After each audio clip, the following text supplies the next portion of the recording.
Welcome everyone to another edition of Play It Through, and on this edition is Altered Beast for the NES, brought to us by Asmik. Altered Beast was originally created by Sega for the arcades and was ported to many other home consoles and computer systems. Asmik was given the rights to create an Altered Beast game for the NES, however it was only released in Japan. While the core gameplay is very similar to the original Altered Beast, there's added levels and added beast forms to transform into. So here we go with Altered Beast for the NES.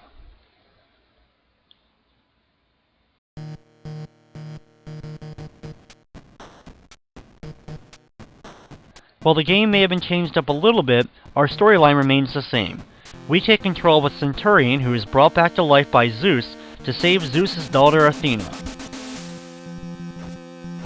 Since the original NES only had 2 buttons, you actually have to press up on the D-pad in order to jump, and double tapping up will allow you to jump higher.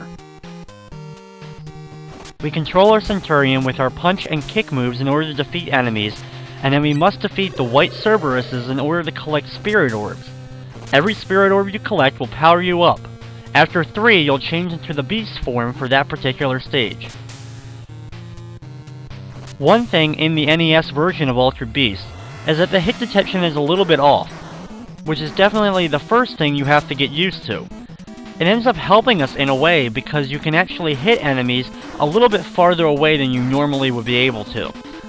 This allows you to dodge most of their attacks and still take them out. We transform in the first level into this wolf form, which flies across the screen as well as has a projectile punch. After you've collected all 3 Spirit Orbs and transformed, you then continue the level until you run into the evil demon god, Zeph. If you have not transformed when you run into Zeph, he will run off and you'll have to continue the stage until you finally transform.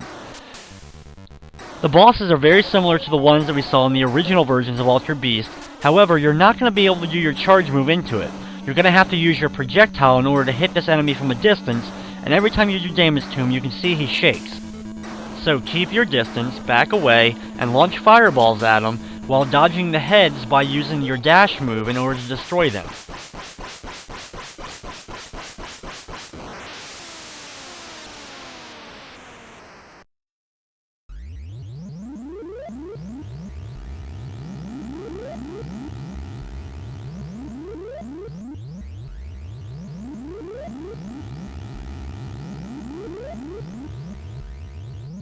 Level 2 is the first of the original stages not seen in the arcade versions and was created by Asmik for the NES version.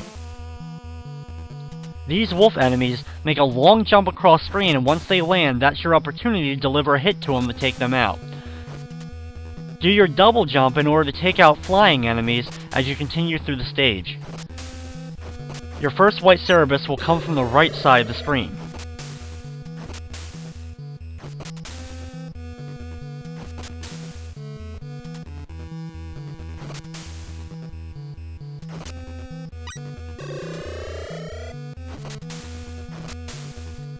Overall, this is a very easy level to complete, because you only have a couple of enemies to deal with and the whole surface is flat, so you don't have to worry about jumping up to any platforms. Be ready and collect the 3rd Cerberus' Spirit Orb from the left side of the screen, and after only a little bit longer, you'll run into Zeph for this level. In this form, you have your projectile punch, but you can also turn into a ball and do a jump move.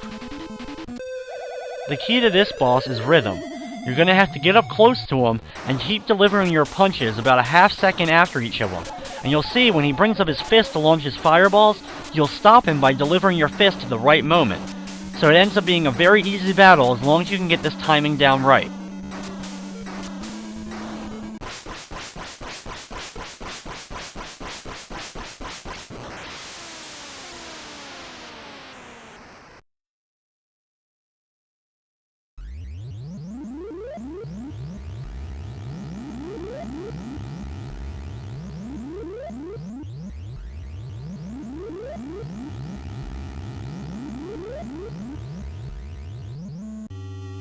Stage number 3 is actually the second stage from the arcade game. These green blob enemies can be a little bit of a pain because when you get close to someone to attack them, they'll jump up into the air, and if they land on you, they'll get stuck there and drain your health for a few seconds.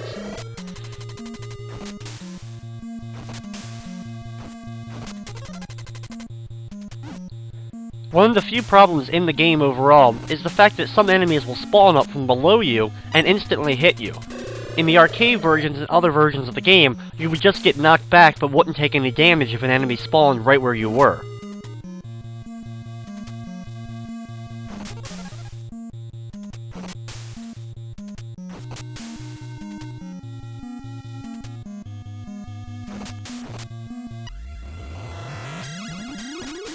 In Stage 3, we transform into a dragon, which has an electric shock with one move and can blast a lightning bolt with the other. The shock move will hurt any enemy that touches you while you're doing it.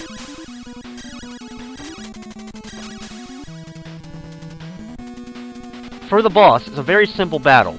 Once he transforms, you're gonna have to keep mashing the lightning move over and over again. Float up to about the beginning of the eye, and just keep mashing the lightning bolt. Even when he throws out projectiles, if you're fast enough pressing the button, you should have no problem and won't take any damage from his projectiles. Just either use a turbo button, or keep your finger mashing until the boss is defeated.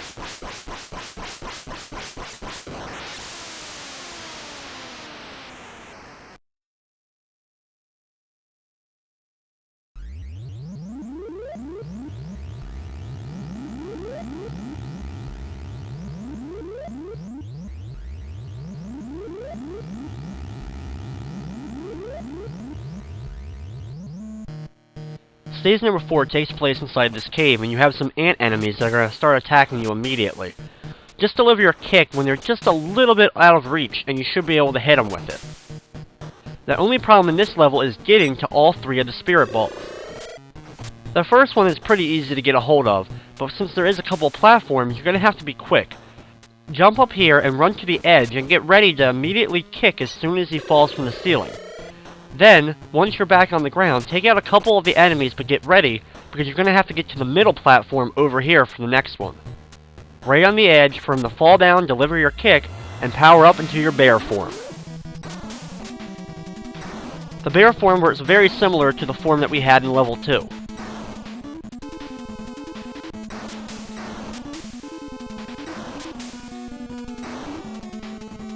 Just mainly use your bear blast to hit any enemy as they fall down until eventually you'll run into Neff.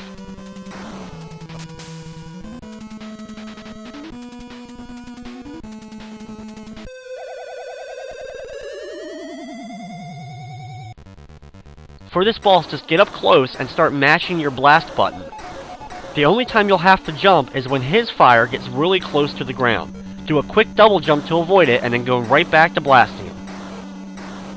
You should be able to defeat him before his second fire gets close enough for you to have to jump.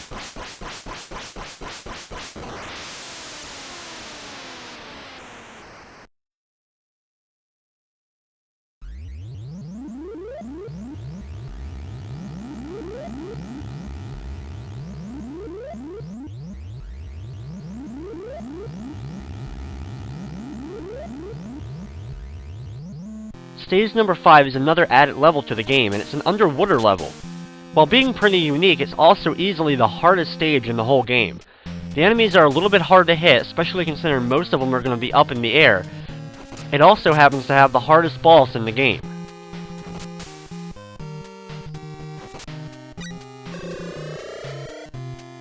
For these enemies, just do a quick jump right as they're coming towards you, and you should be able to kick them in midair. For a lot of the in-the-air enemies, since they really won't come down to hit you or anything, just ignore them and let them pass, because once they're all screamed, they're gone.